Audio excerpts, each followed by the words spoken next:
dia, gente. Hoje vamos falar sobre a nova ordem mundial, ok? Ordem ou desordem mundial, não sei. Vocês me digam depois de assistir o vídeo, ok? Então, quando tudo começa? Nova ordem mundial, com a queda do Muro de Berlim em 1989, final da Guerra Fria, acabou aquela rivalidade entre Estados Unidos e União Soviética, fim da bipolaridade. Bipolaridade, o que que era então? Vocês viram nas aulas anteriores.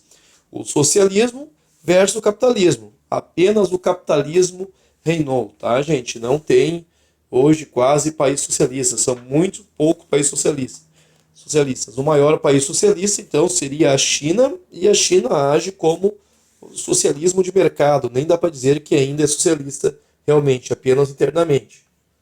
Bom, então aqui a charge demonstrando, né, o fim da rivalidade dos dois. Não sei não, né, gente? Para mim parece que essa rivalidade nunca acabou. Tem muita mágoa envolvida aí ainda. Ah, pessoal, sobre os vídeos que eu passei para vocês nas aulas anteriores. Tem muita gente mandando atividade errada, tá? Temos ali o primeiro vídeo do Scorpions, Wind of Change, Ventos da Liberdade, tá? Ele mostra um sinal de esperança no final da Guerra Fria. Vocês leiam a letra ali, gente, leiam a legenda, não só ouçam a melodia. Ou leiam ali a legenda, por isso que eu passei o vídeo legendado, para que vocês pudessem fazer uma síntese das duas visões diferentes.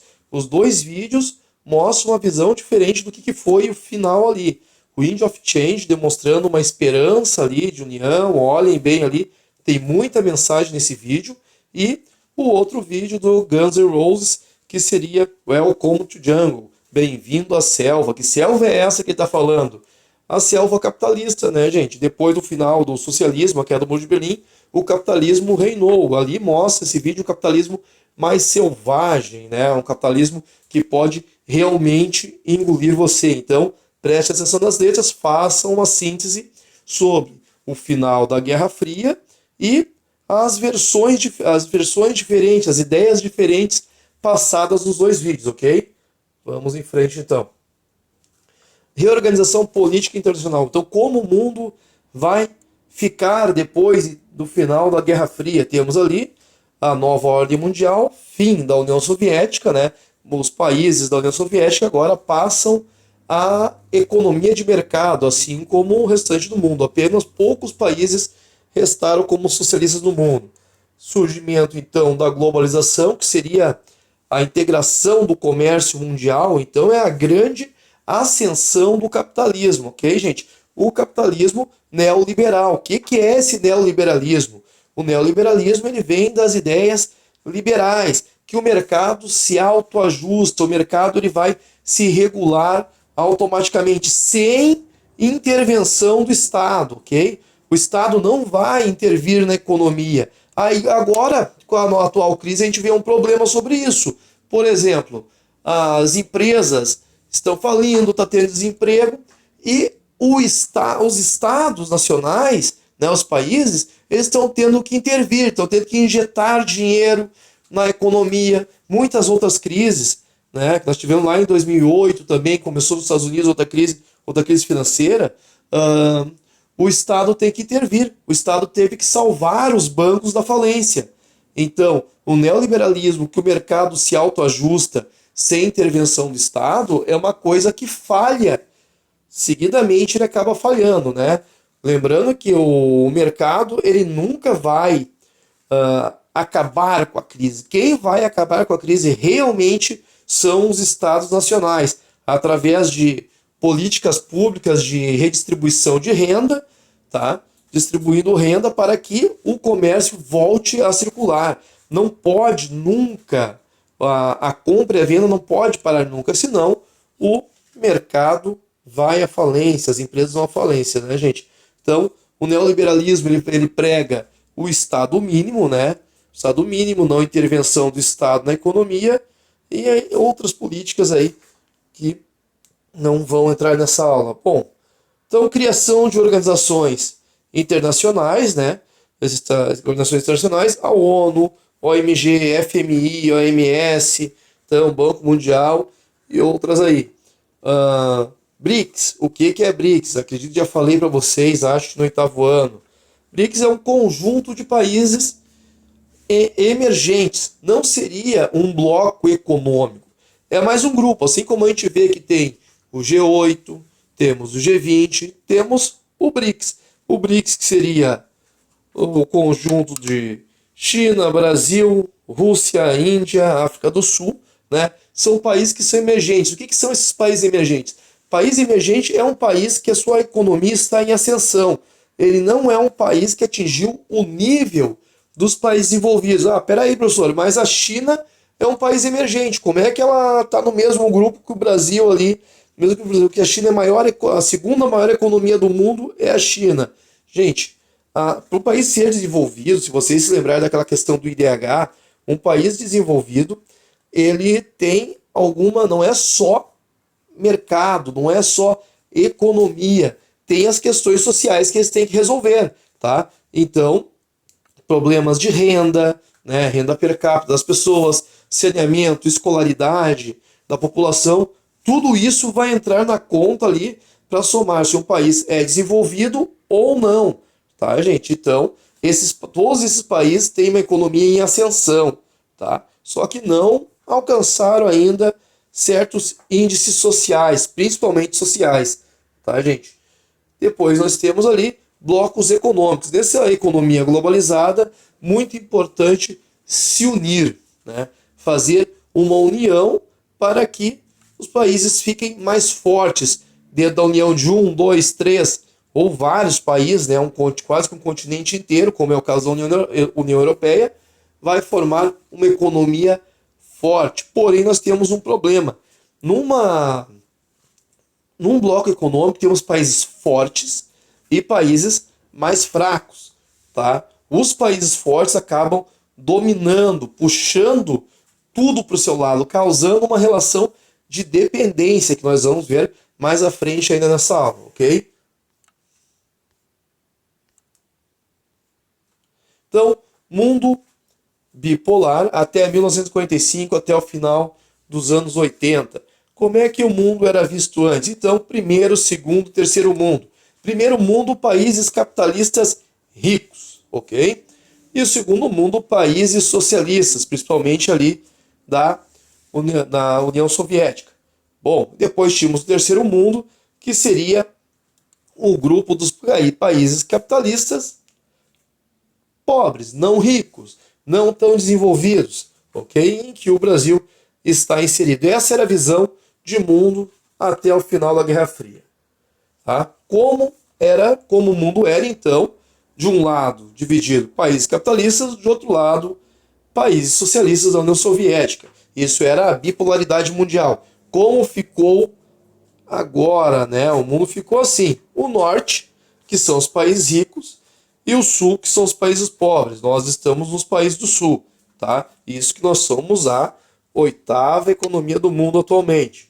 Bom, lembrando que essa linha pontilhada, bonitinha ali, que lembra o Equador, não é a real divisão entre norte e sul, tá?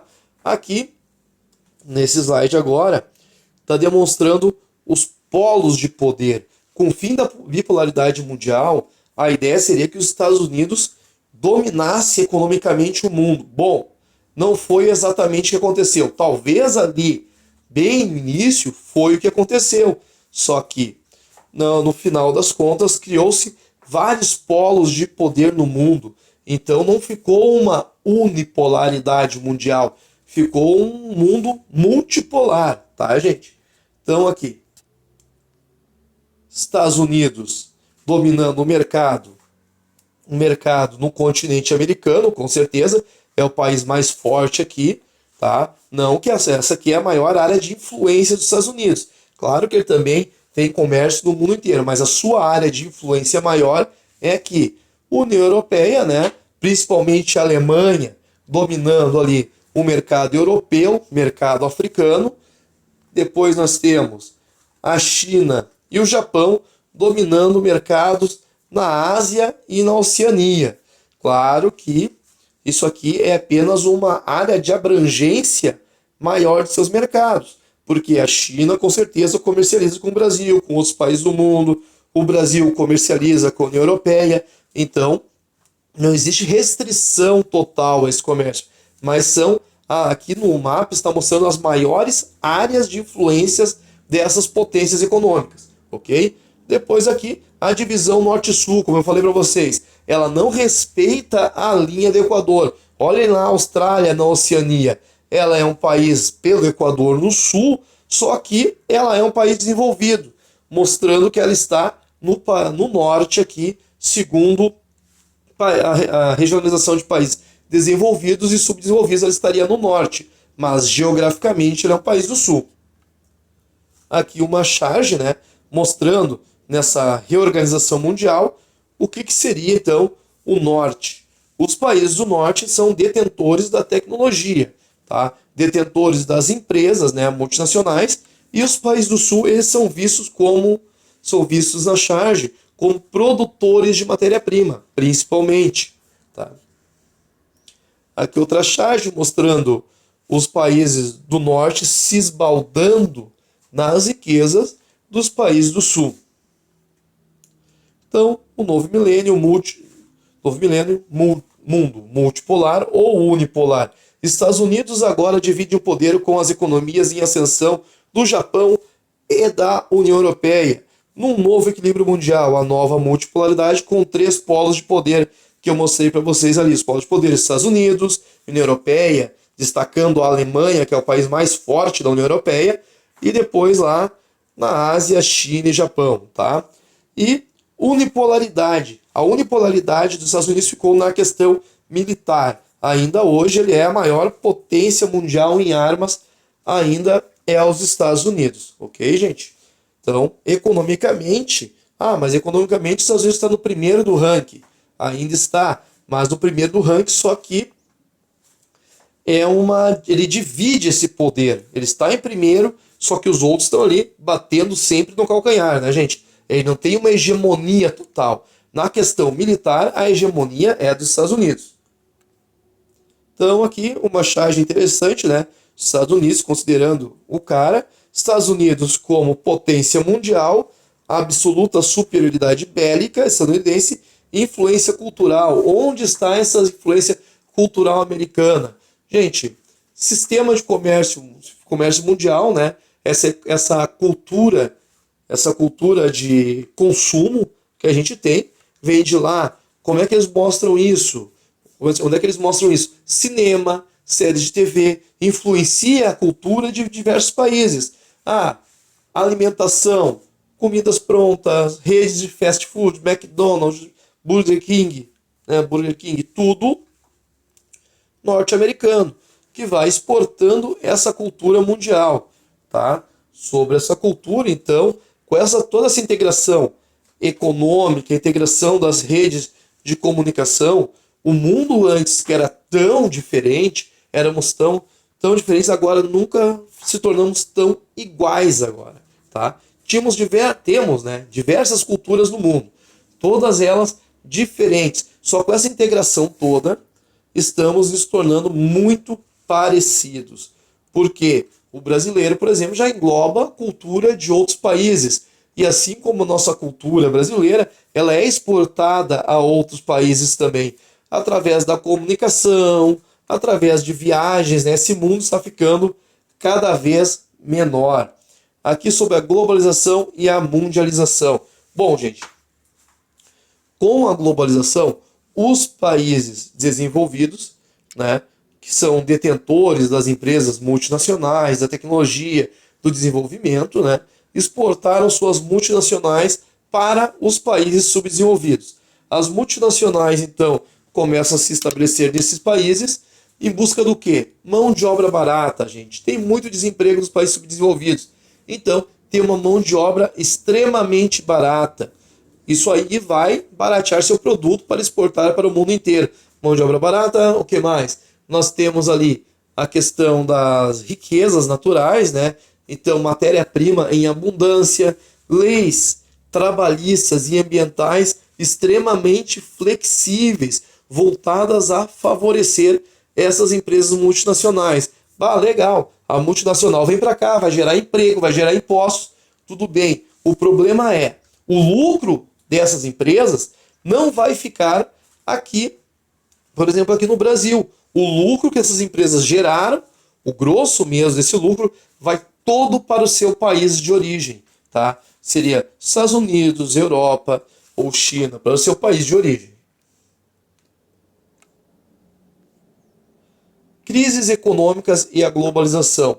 Como eu falei para vocês antes, uma crise econômica, uma crise econômica, o capitalismo ele não vence uma crise econômica, ele não pula, ele vai pular essa crise econômica.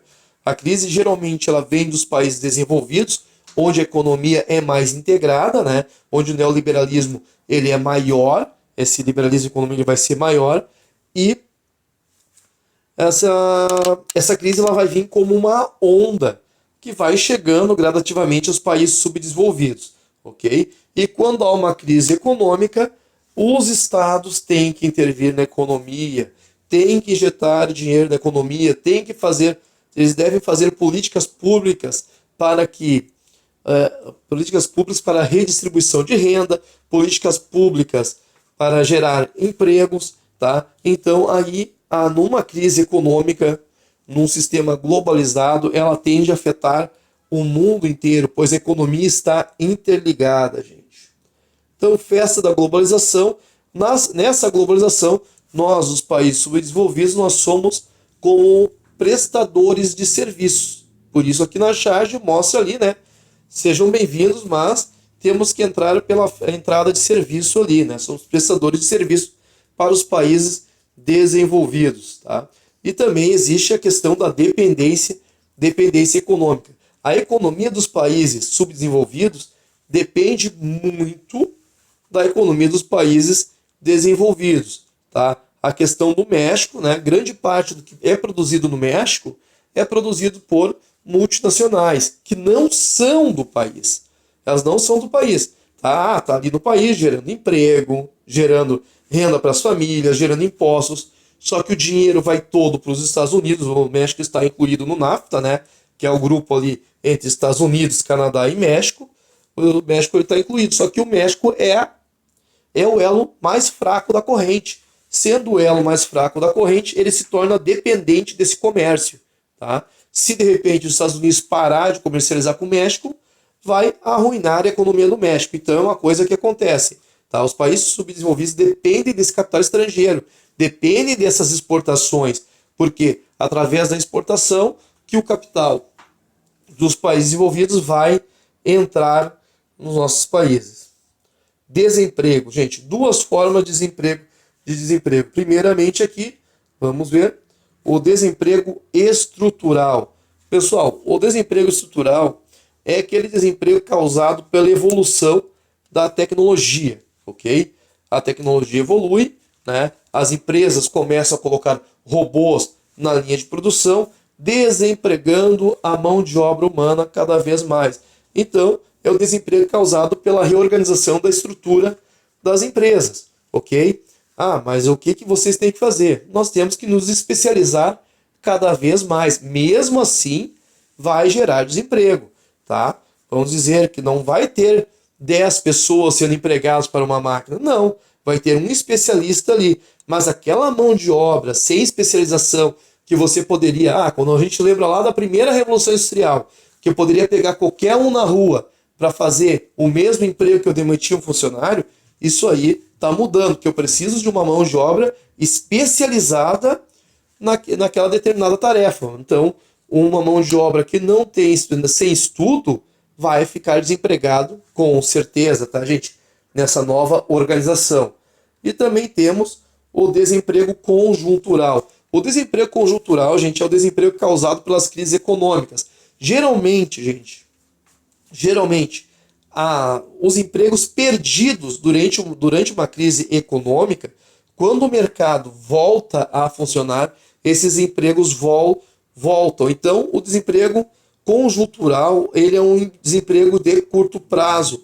É algo que está acontecendo no mercado que está fazendo os empregos desaparecerem. Mas quando o mercado volta a funcionar, os empregos também voltam, ok?